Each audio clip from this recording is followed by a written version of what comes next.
Today I'm talking about the pros and cons of living by yourself. And this is going to be a nuanced look at both sides of the argument. The main advantage is that you live on your own. That's it. That's the main plus side. There's no labelling of food in fridges. There's no listening to flatmates doing things you don't want to hear them doing.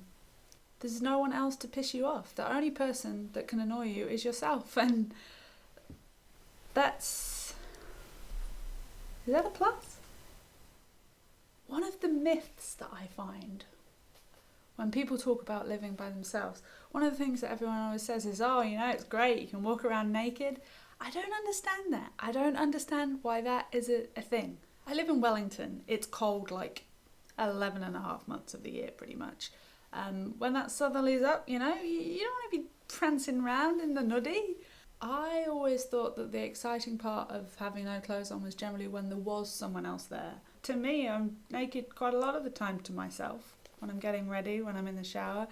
I don't find it remotely exciting. Also, I had a cat. Now, I'm not sure about this whole nudity in front of pets scenario. Personally, I don't feel comfortable. Just because we assume that they don't really understand. My cat's just walked in at this point. So maybe they do understand.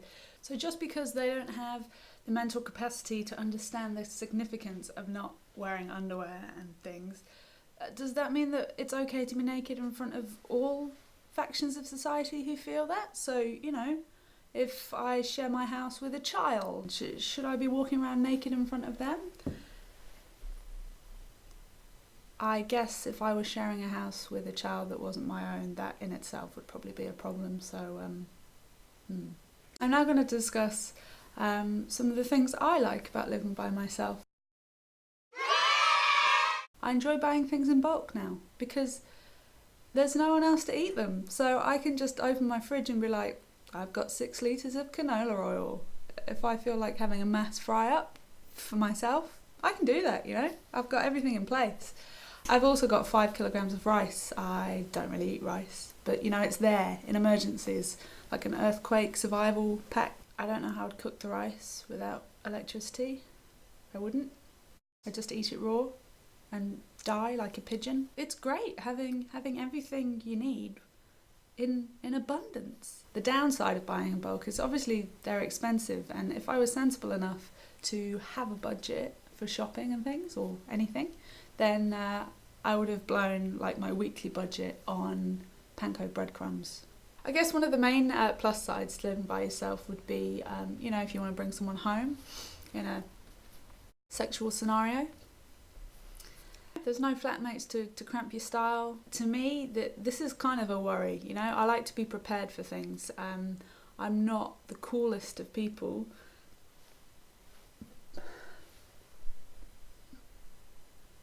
By any stretch of the imagination. If I was to unexpectedly bring someone home, I would like there to be a flatmate at said home who I could text and say, could you please remove my Batman pajamas from under my pillow? Or quick switch the computer off, I put that Glee screensaver on this morning.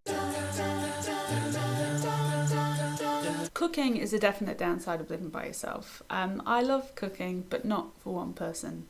It's Sunday and you're like, I'm going to do a big roast. And then you realise you can't afford to buy things to do a big roast. And also there's no point, because if you do a big roast on Sunday, you will still be eating the leftovers on Tuesday. And after your 5th consecutive meal of a Sunday roast, I don't know, the quality diminishes. So instead of a nice rolled roast of lamb or beef, you'll just have 2 chicken drumsticks. I was going to say nuggets then. You could also have 2 chicken nuggets. That wouldn't really be a roast though. And instead of, a big vegetable platter, you'll have this. Which kind of takes some of the glamour and excitement out.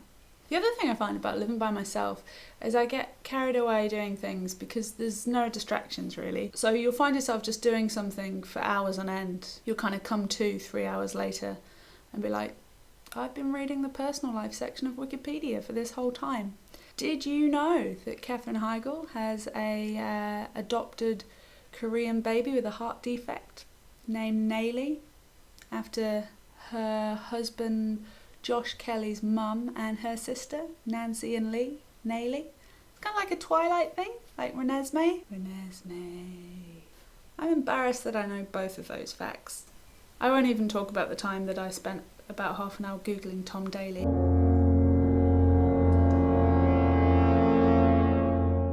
I just talked about it, didn't I?